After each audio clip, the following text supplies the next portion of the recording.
Və aleykum assalam. Sual belədir ki, qardaş, mən də evlərdə təmir işi, mallar, rəngsaz işləri görürəm.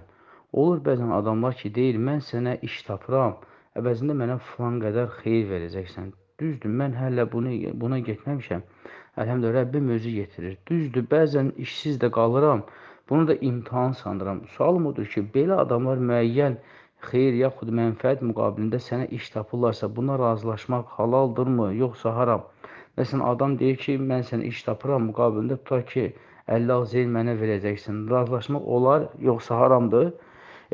Əslində, bu cür məsələlərdə insanlar bir-birinə şəfaatçiliklər etsələr daha yaxşı olar.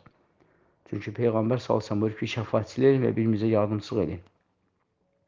Amma bir insan, məsəl üçün, belə deyim də, dəllallığı bacarır, bu işləri orada iş tutur, burada iş tutur və kimlərəsə, yəni işi gücü budur da, yəni dəllallıq eləyir və iş tutur, iş tapır, calayır və s.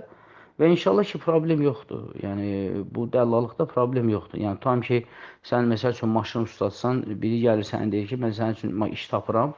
Qardaş, orada təxminən 1000 manatlıq iş var. Yəni 50 manat mənə cavab pulu verəcəksən. O da razılaşır. Heç bir problem yoxdur inşallah ki. Heç bir problem yoxdur. Yəni sən normal qiyməti danışır və öz xeyrinə ona 50 manat, yəni hədiyyə kimi versən, inşallah ki, problem yoxdur.